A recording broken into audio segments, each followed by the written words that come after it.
America પહોંચ્યાના માત્ર 3 જ મહિનામાં આઈસના હાથમાં આવી ગયેલા એક ગુજરાતીને ડિપોર્ટ કરી દેવામાં આવ્યો હોવાની એક ચોંકાવનારી ઘટના સામે આવી છે. આમ ગુજરાતને મળેલી માહિતી અનુસાર મહેન્દ્ર પટેલ નામના આ ગુજરાતીની ઓહાયોમાંથી ધરપકડ કરવામાં આવી હતી અને હાલ તે ઇન્ડિયામાં છે. મહેન્દ્ર પટેલની ફેમિલીને સપોર્ટ કરવા માટે ક્રાઉડ ફંડિંગ શરૂ કરવામાં આવ્યું છે અને તેના માટે જે અપીલ કરાઈ છે તેમાં એવું જણાવાયું છે કે તેઓ સારા ભવિષ્યની શોધમાં અને પોતાની ફેમિલીને સપોર્ટ કરવા માટે અમેરિકા આવ્યા હતા, પણ માત્ર 3 જ મહિનામાં તેમને આઈસ દ્વારા ડિટેઇન કરાયા હતા અને પછી ઇન્ડિયા પાછા પણ મોકલી દેવાયા હતા. આ અપીલમાં એવું પણ કહેવાયું છે કે આ બધું એટલું અચાનક જ થયું હતું કે તેમના પરિવારના માથે તેનાથી અણધારી આફત આવી પડી છે. મહેન્દ્ર પટેલને ડિટેઇન કરાયા બાદ ડિપોર્ટ કરાયા તે દરમિયાન તેમની ફેમિલી આર્થિક રીતે પણ તૂટી ગઈ હતી. મહેન્દ્ર પટેલની ફેમિલીને હેલ્પ કરવા માટે $13,000 એકત્ર કરવાનો ટાર્ગેટ રાખવામાં આવ્યો છે અને ક્રાઉડ ફંડિંગ માર્ચ 7થી જ શરૂ કરવામાં આવ્યું છે.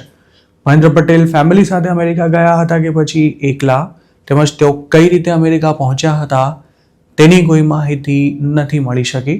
જોકે આઈસ દ્વારા તેમની ધરપકડ કરવામાં આવી હોવાથી તેઓ ઇલીગલી અમેરિકા પહોંચ્યા હોય તેવી શક્યતા નકારી શકાય તેમ નથી.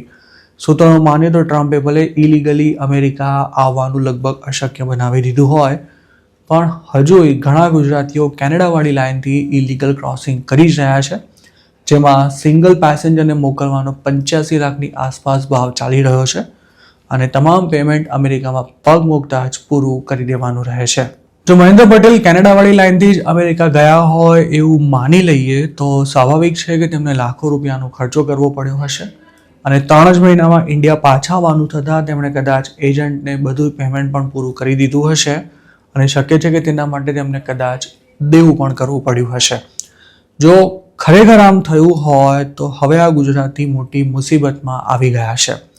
મહેન્દ્ર પટેલ માટે શરૂ કરાયેલા ક્રાઉડ ફંડિંગની લિંક યુએસમાં ગુજરાતીઓના વોટ્સએપ ગ્રુપમાં ફરતી કરવામાં આવી છે, પણ શરૂઆતના 6 કલાકમાં કોઈ તેમાં એક પૈસો પણ ડોનેટ નહોતો કર્યો. આ ક્રાઉડ ફંડિંગ પોતાનો ટાર્ગેટ પૂરું કરી શકશે કે કેમ તે પણ એક મોટો સવાલ છે, કારણ કે અમેરિકામાં જો કોઈ ગુજરાતીનું મોત થઈ જાય તો પણ ક્રાઉડ ફંડિંગના ટાર્ગેટ ભાગ્યે જ પૂરા થતા હોય છે.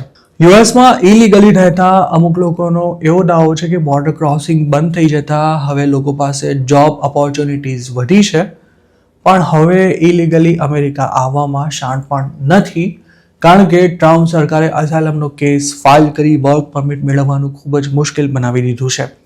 અગાઉ લોકોને 5 વર્ષની વર્ક પરમિટ મળી જતી હતી અને અસાયલમના કેસ પણ વર્ષોના વર્ષો સુધી ચાલ્યા કરતા હતા. જો કે હવે વર્ક પરમિટનો સમયગાળો ટૂંકાવીને માત્ર 1.5 વર્ષનો કરી દેવાયો છે અને તેનું ઓટો રિન્યુઅલ પણ બંધ થઈ ગયું છે. છેલ્લા એકાદ વર્ષમાં ડિપોર્ટ થયેલા લોકોનું માનીએ તો હાલ મહિને 1-2 ડિપોર્ટેશન ફ્લાઇટ ઇન્ડિયા આવતી હોય તેવી સ્થિતિ છે અને જે લોકો છેલ્લા 5 વર્ષમાં ઇલીગલી અમેરિકા ગયા છે તે તમામનો હવે નંબર આવવાની તૈયારીમાં છે, કારણ કે તેમના અસાયલમના કેસની હિયરિંગ શરૂ થવાની છે. જો 80-85 લાખ રૂપિયા ખર્ચીને ઇલીગલી અમેરિકા ગયા બાદ ત્યાં કેટલો સમય રહેવા મળશે તેની કોઈ જ ગેરંટી ન હોય, વર્ક પરમિટના ઠેકાણા ન હોય, તેમજ ગમે ત્યારે પકડાઈ જવાનો ડર હોય, ત્યારે સ્વાભાવિક છે કે હવે આવું રિસ્ક લેવામાં મજા નથી. આવી સ્થિતિમાં ઇલીગલ ઇમિગ્રન્ટ્સનું કામકાજના સ્થળે અમાનવીય રીતે શોષણ થવાના પણ પૂરેપૂરા ચાન્સ રહે છે. હાલ માત્ર એવા લોકો જ ઇલીગલી અમેરિકા જવાનું જોખમ લઈ રહ્યા છે કે જેમની આખી ફેમિલી ત્યાં છે કે પછી અમેરિકામાં તેમનું સગપણ નક્કી થયેલું છે.